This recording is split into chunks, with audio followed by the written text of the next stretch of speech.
Moins 10, on va parler maintenant de l'organisation de l'aide humanitaire et de l'aide médicale après un tremblement de terre comme c'est ce que sont en train de vivre les Turcs et les Syriens dans la région sud-est de la Turquie ou nord-ouest de la Syrie. Bonjour Marie-Christine Ferrir. Bonjour. Merci d'être avec nous. Vous êtes membre de Médecins sans frontières. Vous avez été notamment la directrice du pôle urgence et du service des opérations, enfin du service opérationnel de MSF ici à Bruxelles, et vous avez une expérience des tremblements de terre puisque vous étiez notamment en Turquie en 1999, mais vous avez également œuvré sur le terrain au Pakistan, en Haïti, en Arménie, etc.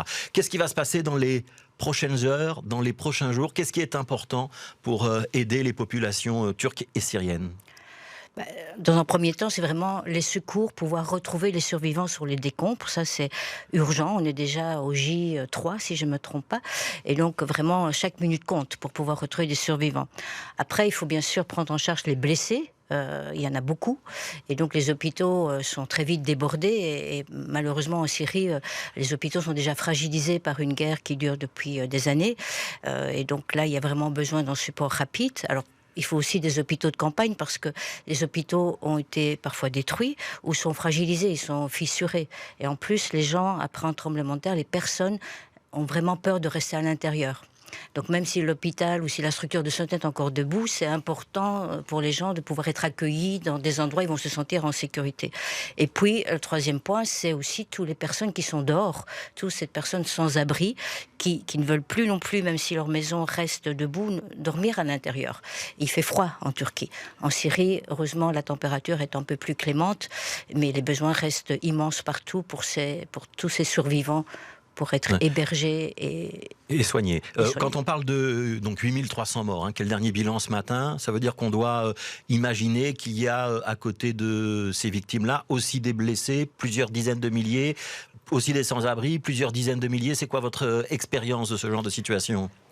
Oui, il y a aussi les chiffres, c'est compliqué à donner dans ce genre de situation. Mais en tout cas, il y a plein de blessés. Il y a notamment une pathologie spécifique au tremblement de terre, ça s'appelle le crush syndrome. Donc, quand vous retirez les gens des décombres et qu'on enlève, donc la compression des muscles est enlevée, il y a une toxine qui se libère dans le sang et qui va perturber le fonctionnement des reins. Et donc, il faut que ces personnes puissent avoir rapidement accès à une dialyse. Donc ça, c'est une problématique très spécifique. Après, il y a les fractures. Il y a des fractures multiples, qu'elles soient ouvertes, fermées. Donc il y a vraiment beaucoup de blessés. Il faut soigner tous ces gens. Et en plus, il y a les soins quotidiens, les soins normaux. Il y a encore des femmes qui accouchent, il y a des infarctus. Donc il faut, à côté des blessés, pouvoir continuer à offrir les soins généraux pour la population. Donc c'est un défi logistique. Donc la Belgique va envoyer un hôpital de campagne. Donc ça, c'est l'effort de l'État belge. À côté de l'effort consenti par les États, les ONG comme la vôtre vont aussi être sur le terrain. On travaille ensemble dans ces cas-là? Comment ça se passe? Tout le monde travaille ensemble, on doit se coordonner, c'est très important. L'aide est importante, mais après il faut se coordonner pour que tout le monde ne se retrouve pas au même endroit, ce qui arrive malheureusement souvent.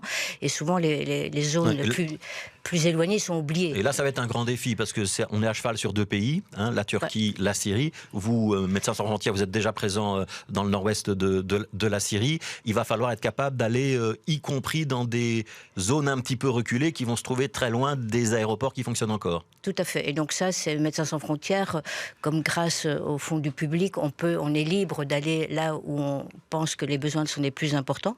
Et donc voilà, une fois qu'on est sur place, on va essayer d'aller vraiment là où l'aide est nécessaire et où personne ne va. Et en Syrie particulièrement, donc nous on a une équipe là-bas, ils ont déjà supporté 23 structures de santé, ils ont soigné sur une journée plus de 200 blessés. Et donc ces deux derniers jours, ils sont déjà actifs. Ces 2 derniers jours, oui, ils sont actifs, ils sont là parce qu'on a des projets réguliers dans le nord de la Syrie. On a malheureusement perdu un staff national de Médecins sans frontières. Donc un collaborateur dans le tremblement de terre. Oui. Parce que aussi, il faut imaginer que les personnes qui travaillent dans les hôpitaux sont eux-mêmes victimes de cette catastrophe. Donc, parfois, c'est compliqué pour eux de venir aussi au travail. Ils le font, mais ils sont très affectés aussi. Donc il y a un défi médical, il y a un défi logistique. Il y a l'hiver aussi, on est frappé par ces images où on voit la neige, donc j'imagine que ça complique encore un petit peu le travail. Et il y a les infrastructures. Quand on parle de la Turquie et de la Syrie, c'est pas tout à fait la même chose. La Syrie, c'est un pays en guerre. On sait que le Nord-Ouest est un pays où il y a peu d'infrastructures, peu de présence médicale et peu de présence de l'État de manière générale. Ça veut dire que s'il n'y a pas les ONG, là, pour la Syrie, ça va être dramatique? Oui, je pense qu'il faut vraiment pouvoir continuer. Il y a des ONG déjà présentes, mais il faut pouvoir apporter plus de matériel, apporter plus de secours, des hôpitaux de campagne, notamment dans le nord de la Syrie. Et donc, l'accès est compliqué déjà en temps normal. Donc, ici, c'est encore plus compliqué en ce moment. Donc, il faut vraiment faire tout ce qu'on peut pour aider le nord de la Syrie et Alep aussi, qui est, lui, en zone gouvernementale. Ouais, vous étiez au tremblement de terre de 1999 en Turquie. Vous étiez allé sur place. Qu'est-ce que vous retenez de cette expérience? Il y a des particularités, parce que vous avez fait... On a aussi en mémoire le tremblement de terre d'Haïti. Vous y étiez également. C'est très différent d'un pays à l'autre, où il y a des automatismes qui se répètent lorsqu'on est du côté des secours. Tout d'abord, déjà par rapport à la population, ce qui m'a frappé dans tous les tremblements de terre, c'est que pour les gens, il faut s'imaginer, c'est perdre en quelques secondes tout. On perd son passé, son présent et son futur. Et ce qui m'a toujours frappé, c'est que les gens même vont essayer de trouver des photos dans les décombres, parce que c'est ce qui va leur rester de leur vie antérieure. Donc ça, la population et la peur, elle a une peur très importante.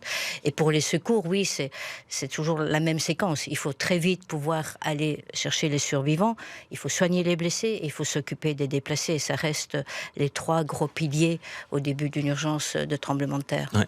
Un mot sur l'énorme élan de solidarité qu'on voit ces jours-ci à Bruxelles, avec beaucoup de collectes.